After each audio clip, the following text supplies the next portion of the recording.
Breaking news! A new episode of Let's Be Frank starting now! Hello all! Today it is time for a wonderful video, a subject I have not yet touched on, even though it's very dear to my heart, Pokemon. I love the Pokemon video games, I love the Pokemon trading card games, and I even watched the anime all the time growing up. That was the thing I looked forward to every Saturday was the new Pokemon episode. But I want to talk in particular today about the trading card game. A few videos ago, where I made my 4th Weird and Wild Creatures entry, I talked about the trading card aspect of the Weird and Wild Creatures. Normally I just go over the big fat cards with you guys, but that time I wanted to do something different. And I had a lot of fun learning the card game and everything and getting to show you guys how to play it. What's different here though is I actually know how to play the Pokemon trading card game. It's the only trading card game I really do fully understand and know how to play. I know all the ins and outs, except for maybe a little thing here and there. I don't play as often as I used to. But it's such a fun game, I want to show you guys how to play it too.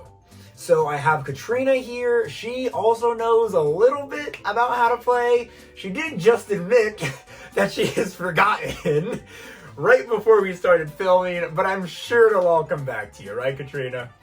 Sure. Sure, let's hope so. And we're gonna go ahead. I have a bunch of decks I've built myself, and we're gonna use a couple of those to introduce you to the game. So let's go ahead and jump right into that right now. All right, here we go. So I am using one of the earliest decks I've ever built. Doesn't really have a proper name, and Katrina is using one I built more recently. I love building my own decks. It's a lot of fun, and I become pretty good at it. Now, the first step in shuffling your Pokemon deck is to place your cards out like this until your entire deck is in these 6 little smaller ones, and then you just kind of shuffle them all back into each other, just so it's a nice, fair shuffle. You can shuffle any way you want, but that's the traditional way I learned how to. Katrina's already shuffled her deck though, so let me finish shuffling mine, but I'm definitely going to make a cut to the end of that. And there we go, okay. So now that Katrina and I both have our decks shuffled, we're gonna pull 7 cards off the top. 1, 2, 3, 4, 5, 6, 7. Set these aside for now, you'll need them only a little bit later. And you want to check and see if you have any basic Pokemon in your hand. A basic Pokemon is gonna have this little wording up there that says basic. So you'll know for certain. Katrina, do you have any basic Pokemon in your hand? All right, wonderful. So now the goal here, you never want your opponent to know what you have in your hand. So to start the game, you place your 1 starter Pokemon out, and if you have any benched Pokemon, make sure you put them on your bench. And you can hold up to 5 Pokemon on your bench at any given time. Alright, so Katrina and I both have 2 Pokemon to start out with. Now, next is we decide who goes first, and we have to flip a coin. Katrina, would you do the honors? Alright, and I'll be heads. Alright. And the coin flip is heads! Wonderful! So now, before I forget, because I did already, you also want to set out your prize cards before anything else. And we will each have 6 prize cards. And you get to claim a prize card and add it to your hand whenever you knock out one of your opponent's Pokemon. Alright, once she sets all of hers out, we will be ready to go. We're using slightly small spaces, so we'll make sure we leave enough room for our benched Pokemon. And yes, all right. And right here will be for our discard pile. And if we're all nice and ready to go, I go first, so we get to flip our cards over at the same time, revealing our Pokemon. Let's do it. Jeez. Both Pokemon. Oh my gosh, she got the 2 most best cards in her whole deck. Not a problem, I only got some of the worst. Just my luck. Alright, so I start out with my Electrike. Now, Pokemon need energy in order to attack, and as you can see, I have a few of those in my hand. Electrike requires 1 electric energy and 1 colorless energy is what we call it. A colorless energy means it can be applied with any type of energy card. So I could have one electric and one fire, and it would be a-okay. And it looks like she needs one dark energy and two colorless in order to attack with her Hoopa. So I go first, so let me start my turn. So the first thing I want to do is attach an energy card. Now, there's no particular order you need to do with any of these in your turn. You can just do this whenever you want. So I choose to attach my energy card first, and then I have some options. I have two trainer cards in my hand, which can each do two different things. I have one item card and one supporter card. Bunch of different kinds in this deck. In all decks, they each do different things. For example, the supporter card will let me draw 3 cards, but you can only use one supporter card per turn. And I think I'll do that this turn. I will place Charon in my discard pile, and I shall draw 3 new cards. Ooh, very good cards indeed. But none that I care to use right now, and that's all I can really do with this turn, because you can only attach one energy card per turn. Sorry, I should have mentioned that a little bit earlier, but what are you gonna do? So since I do not have enough energy to attack, and I don't really care to use any of my item cards right now, no point in this current game, it is now Katrina's turn.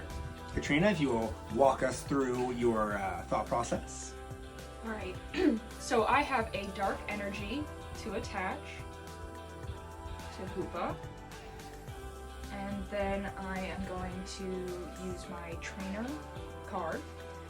It's a nest ball where I search for a basic Pokemon, put it onto my bench. Good card. And then reshuffle my deck. Oh. Something fun about the Pokemon card game. Basic Pokemon are typically the weakest ones. They're the building blocks to getting your better cards. But all of the EX Pokemon cards and legendaries are also basics. And just so you know, an EX Pokemon card is just a really, really powerful card with a single stage. And so the Nest Ball is a very overpowered card. She does choose to go with Sableye though, which is more of a support Pokemon than anything else. So that was her first item card used. And yes, you are to shuffle your deck if you do look through it. And with that, if there's nothing else for her to do, it's now your turn. Wonderful. All right. And this is generally just the back and forth that gets played. So this turn I shall be able to attack, and I'll make sure I draw a card at the start of my turn. Don't know if I did that last time. I'm not a perfect teacher, guys. I'm not a perfect teacher. We're just gonna roll with this. Yes, but always draw one card at the beginning of your turn, and now I shall attach another energy card to Electrike, and I got another supporter card. I can search my deck for 3 basic energy cards. I have to reveal them to my opponent, but I can shuffle them into my deck. I have to shuffle my deck afterwards and put the energy cards into my hand. But again, there's nothing more I really care to do with my item cards at the moment. And so, with all that being said, I think I'm finally ready to attack. Now, I can use Quick Turn. And I get the opportunity to flip a coin with this one. This one's only as powerful if I can get coin flips. Now, I get to flip 2 coins. Depending on if they're both heads, I can do 20, 40, or no damage. So let's see what happens.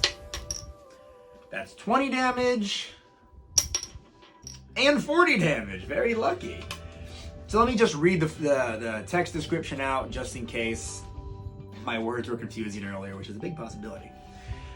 Quick turn. Flip 2 coins. This attack does 20 damage times the number of heads. So I did get 2 heads, which does 40 damage to the opposing Hoopa. Now, normally when you play a Pokemon game, you'll have damage counters that you can put on the Pokemon to track their HP, their hit points. But I made a very dumb mistake, and the camera stand that we're currently using is on top of the box in which I keep my damage counters. Oh, planning ahead is so hard.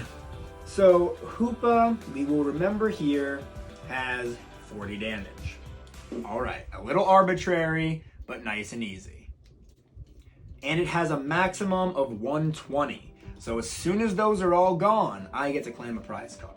But since I've attacked, I can do nothing else. Attacking is the last thing you can do in your turn. So it is now, once again, Katrina's turn. Alright, I'm going to draw a card. Yes. Right. Ooh, another basic. Oh, Taylor. Now let's see. I am actually going to retreat. Oh. Yes. Okay. And I discard that energy. Yes, if you want to retreat your Pokemon, you must discard the energy, the amount of energy it says you must discard in the retreat cost. And I'm putting Sableye out and Interesting move. turning Hoopa to the bench. Now I'm going to add energy, a dark energy to Sableye. And that will be the end of my turn. All right, and now it's back to my turn, and I think you guys all get the basic gist of what's going on. Every turn you draw a card, you can attach energies here and there whenever you like. You can use your trainer cards to do things like switch your opponent's active Pokemon with one of their bench Pokemon. Like for example, if I wanted more of a chance to get more damage on that Hoopa, I would go ahead and bring it back out. Like I'll just use the card, the Pokemon Catcher card. And so without a flip of a coin or anything, I will choose to switch out her Hoopa for her Sableye. No energy card is wasted on her end. I just chose to make the switch. All right, perfect. So and you can use as many item cards as you want in a turn. So I could hypothetically keep going, but there's no need to switch my Pokemon right now. Actually, there is a need to switch my Pokemon. If I was going to be playing a full game here, what would be really smart for me to do would be to use my switch to switch Emolga with Electrike and use Call for Family. Search your deck for 2 basic Pokemon and put them onto your bench. Shuffle your deck afterwards. So if I'm looking for basic Pokemon, I have a really good option here. I have another good option here with Tepig, but I'm looking for something a bit bigger than the 2 of them. I would like my Rayquaza EX. Yes, if you say Rayquaza, you are wrong. I will also take that Zekrom though, since it allows me to take 2, and I will shuffle things back in here all willy-nilly. Nobody should ever expect you to shuffle that 6-card way every single time you shuffle your deck. But I now have these 2 Pokemon and I can place them on my bench. And I think you all get the idea. It's a simple game of back and forth until, let's just say, for an example, she did have the necessary energy on Hoopa and she knocked out my Emolga. My Emolga's 70 HP is gone. Anything written over here has exceeded it, and I put Emolga and all the cards attached to it into my discard pile. Now, she gets to take a prize card because of that and add it to her hand. Another nest ball. Wonderful. So now I would have to make the choice of who to send out next. For the sake of example, I'll send out Rayquaza EX. The reason I want to emphasize that she's an EX is because, again, for example, if Katrina's Hoopa were to knock out my Rayquaza EX, there's a little box down here that says, when a Pokemon EX has been knocked out, your opponent takes 2 prize cards. So just for sake of example, Rayquaza is gone in the discard pile, and now she takes 2 prize cards. You don't necessarily, she's just showing you guys for the camera. I don't want it to get confused. You don't have to show your opponent which prize card you take. And that's basically the gist of the game. So there are actually, I want to mention really quick, more than one way to win. Like I did mention earlier, if she were to take all of her prize cards, she would win. However, in the beginning of the game, you remember I only had Electrike and Emolga. So let's say, put your prize cards back real quick. So for example, let's say her Hoopa knocks out my Electrike. She takes 1 prize card. And then I'm forced to put Emolga out. It's my only Pokemon. Let's pretend I have no energies. I can't get any more basic Pokemon right now. I have to just waste this turn because I can't do anything, and it's her turn again. She can then knock out my Emolga on that turn, as, of course, if she had the proper energy cards. Again, this is all just an example. And if I have no basic Pokemon left on my field, even though she would still have 4 prize cards left, assuming she took that one because you're not going to be Emolga, she would win because I'd have nothing else. And then the third way to win is a more rare way. If your opponent's deck is entirely gone and they cannot draw a new card on their next turn, then your opponent wins. I haven't seen many decks use that tactic, but it has happened to Katrina and I before when we've played. So yeah, that's basically the gist of the Pokemon card game. If you guys are actually super interested in this, not that I imagine most people have been totally invested in everything so far, but on the off chance that you have really enjoyed this, maybe Katrina and I could play an actual card game together someday. A full game, it'd be a longer video, but if you guys would enjoy it, I would totally do that. But there's still some more I have to say on the subject of Pokemon anyway to begin with, so if you have any further questions on the trading card game, let me know. Maybe I'll make a part 2. Thank you for watching. Let's get back to the chair. Is that the right way? Is that the right way? Let's do. Yeah, there we go. No matter what, you've seen the right one at some point so far. All right, let's go back. Well, I do really hope you guys enjoyed that. There's still so much I didn't go over though, like special conditions when you can burn or paralyze, confuse, or put your opponent to sleep. And you have to flip a coin to get out of that. Or evolving your Pokemon and the different stages of evolution you can go through, such as Mega Evolution, and we've got Z Maxes now, and there's just so many different powerful combinations of cards and moves, evolutions, and abilities that you can put together to create all kinds of mayhem for your opponent. But I didn't want this to be an hour-long video. So, like I said earlier, if you guys were truly interested with that, and you want to see a full game happening, which if you do, I promise it'll be a bit more professional since I won't have to talk out all my moves and everything. But let me know, and let me know if you guys really enjoy Pokemon, because I do, and if you do, I would love to keep talking about it more in the future. The video games in particular, I play the video games more than anything. I've actually just gone through multiple different playthroughs of different video games within the past few months. I've gone through Platinum, Heart Gold, Pearl, and Sun, I believe, all in the span of the last few months. So again, let me know if you're interested by liking the video. Leaving a comment helps a lot, and please subscribe. We're growing approximately a new subscriber a day, and that's been fantastic. I'm so thankful for that. And as you can see, the content is just going to keep flowing. So, with all that being said, thank you very much for watching, and until next time.